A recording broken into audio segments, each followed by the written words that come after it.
E aí, pessoal, bem-vindos à Paixão por Sua Presença, e essa é a lição 2. O título dessa lição é Proteja o Seu Apetite. Olha, eu estava conversando outro dia com um crente e ele disse essa frase para mim, ele disse, sabe, quanto mais eu caminho com Deus, mais eu percebo que é preciso que Deus nos atraia para que a gente tenha intimidade com Ele. E aí eu respondi, peraí, desculpa, você não está certo sobre isso não. E continuei perguntando para ele, de onde é que você tirou essa ideia, cara? E ele disse, bom, Jesus disse isso, nenhum homem vem a mim se o Pai não o atrair. E eu disse, ele está falando sobre os não crentes então. Uma vez que a gente está agora na família de Deus, assim como os meus filhos podem se aproximar de mim na hora que eles quiserem. Eu estou falando da minha família aqui, tá bem? Eu tenho 4 filhos, Liz e eu temos 4 filhos. Eles podem se aproximar na hora que quiserem. Eu recebo ligações o tempo todo, recebo mensagens deles o tempo todo. Eu posso me aproximar deles na hora que eu quiser, e isso é que é um relacionamento. Deus nos deu o casamento e a família para nos mostrar o desejo dele. Jesus é o noivo, nós somos a noiva, Deus é o Pai. Nós somos a família de Deus. Muita coisa pode ser aprendida quando a gente olha como a dinâmica familiar funciona, sob a luz da família de Deus. Então, nunca acreditem que é preciso que Deus de repente bata na sua cabeça ou queime um arbusto para você, como vimos na última lição, para que você seja capaz de se aproximar dele. Esse convite está de pé para a gente constantemente. Podemos constantemente chegar perto dele, ele está sempre pronto, mas a questão é, nós estamos prontos para nos relacionarmos intimamente com Deus nesse momento? Então a questão a se trabalhar ainda é a mesma. Por que existem tantos crentes com uma relação tão superficial com Deus? Por que eles estão satisfeitos sem estarem na presença dele? A resposta não é complexa. Tudo tem a ver com o nosso apetite e a nossa sede de conhecê-lo. Davi, o rei Davi, faz essa afirmação em Salmos 42, versículo 2 a 4. A minha alma tem sede de Deus, do Deus vivo. Quando eu poderei entrar para apresentar-me a Deus? Minhas lágrimas têm sido meu alimento de dia e de noite, pois me perguntam o tempo inteiro, onde está o seu Deus? Quando eu me lembro dessas coisas, eu choro muito, muito angustiado. Tá bem, esse é um versículo sobre o qual vocês têm que pensar e pensar, meditar, ponderar sobre ele. Escutem o apetite de Davi. Escutem a sede de Davi. Ele disse, minha alma tem sede de Deus. Eu tenho fome dele. Mas depois de dizer isso, ele também diz que quando eu me lembro dessas coisas, é aí que eu exponho a minha alma a vocês. Tá bem, agora a palavra em hebreu para lembrar é a palavra hebraica zakar. E W.E. Vine nos fala que ela não é muito diferente da sua tradução em português. Mas ela não significa só lembrar de alguma coisa. Como quando eu digo, olha, eu lembrei que eu devia fazer aquilo, que em outras palavras quer dizer que eu esqueci, agora eu lembrei. Esse é um lado da definição. Mas a principal definição dessa palavra é reter no pensamento constantemente.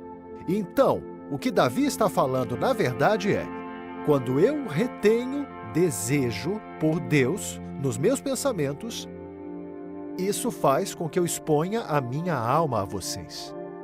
Olha, eu conheço um ministro que esteve em um ministério por 30 anos, é um amigo meu querido, ele disse, John, olha, eu preciso me abrir, eu realmente quero ter uma relação mais profunda com Deus, sabe? E esse cara é tão poderoso.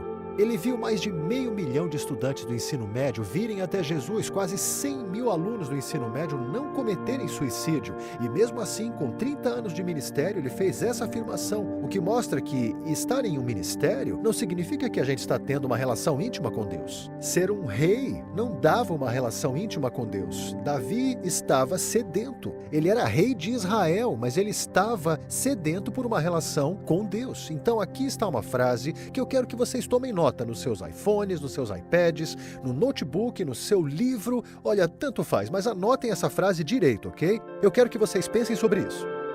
Nós somos aqueles que determinam o nosso nível de sede por Deus. Não é Deus, tá bem? Muitas pessoas oram assim, Senhor, aumenta a minha sede por Ti. Você pode orar desse jeito o quanto você quiser, e essa oração não vai ser respondida de forma alguma, porque não está nas Escrituras. Deus não é o responsável pela sua sede por Ele. Vocês é que são, entenderam? Vocês é que são. Não dá para enfatizar melhor do que isso. Provérbios.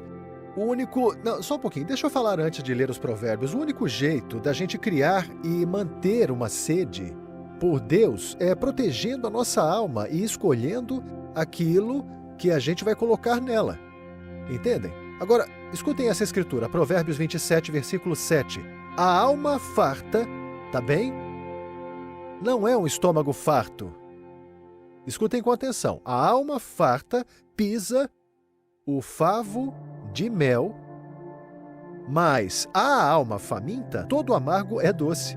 Então, quando uma alma está satisfeita, ela vai, na verdade, desprezar. E olha, a palavra desprezar quer dizer, eu não tenho nada a ver com isso. Na verdade, significa a palavra hebraica para esmagar. Agora, eu vou dar para vocês um exemplo que vai ilustrar isso. Aqui nos Estados Unidos temos um grande feriado chamado Dia de Ação de Graças. Vocês conhecem? E eu quero que pensem no Dia de Ação de Graças. Olha, tipicamente, muitos americanos nem tomam o café da manhã. E sabe por quê? Porque a gente tem aquela refeição de ação de graças por volta das 2 horas da tarde e queremos estar tão famintos que possamos comer uma vaca. Então o que acontece? A gente vai para a casa dos nossos pais e a mãe cozinhou o banquete. O peru fica pronto, o recheio, a salada, as batatas doces, as batatas, quer dizer, aquela tábua de frio, sabe? Tudo mesmo. E a gente come por 1 hora, entenderam? E aí, 3 horas mais tarde, já é hora de ir para casa da família da sua esposa. E a sogra fez exatamente a mesma refeição, a mesma. E quando ela traz tudo, a gente olha para aquilo e faz, peraí, eu não aguento mais isso não. Na verdade, agora a gente despreza o que a gente mal podia esperar para comer 3 horas antes. É exatamente isso do que está falando em Provérbios quando ele diz que a alma que está satisfeita pisa o favo de mel. E o que é favo de mel? Os hebreus davam mel para os seus filhos toda vez que eles falavam uma escritura para eles, porque eles queriam que eles entendessem a doçura da palavra de Deus. Então, quando um hebreu usa a expressão favo de mel, eu posso interpretar assim: uma alma satisfeita, na verdade, vai desprezar. Ela não vai querer ter nada a ver com a palavra de Deus, entenderam? Caramba, isso é trágico quando você para pensar, não é verdade? Então, olha só, tem uma igreja no livro de Apocalipse. Na verdade, é a 7ª igreja para a qual Jesus manda uma carta. E agora eu quero ressaltar uma coisa aqui. Existem 7 dessas igrejas históricas para quem Jesus tem uma carta no livro do Apocalipse. Entenderam? Tem Éfaso, tem Tiatira, Pérgamo, tem Filadélfia, tem Laodiceia, tem todas essas 7 igrejas lá. Tá bem, agora, se essas mensagens que Jesus passou para essas igrejas fossem só direcionados a essas igrejas, então Deus nunca teria colocado isso nas Escrituras.